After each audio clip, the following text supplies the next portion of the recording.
Mercado.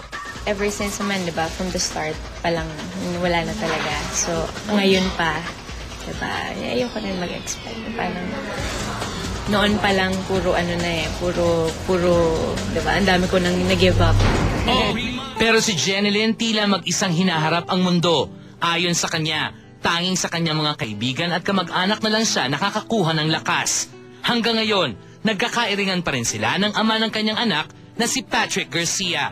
Actually, hindi nga sa akin ang galing to. Nagsalita lang ako.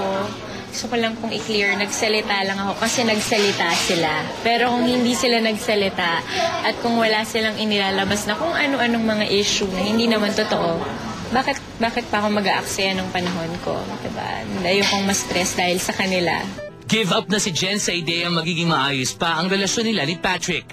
From the start pa lang, wala na talaga. So, ngayon pa, diba, ayoko rin mag-expect. Parang, noon pa lang, puro ano na puro, diba, ang dami ko nang nag-give up. Matapos daw pagdadahan ni Patrick na siya ang ama ng dinadala ni Jen, ginugulo naman ito ngayon ng ilang kaibigan ng dating starstruck star. Pinagseselosan di umano ni Patrick ang isa sa mga kaibigan ni Jen, si Andre Felix. Pero hindi totoo yung magkasama kayo sa Boracay. Ano lang kami, nagkabanggaan lang kami. Actually, kasalubong lang kami, ganun lang. Siyempre, kaibigan mo naman, namang hindi mo pansinin, diba? Parang pati si Andrew, sinunong daw ni Patrick. Totoo yun, parang...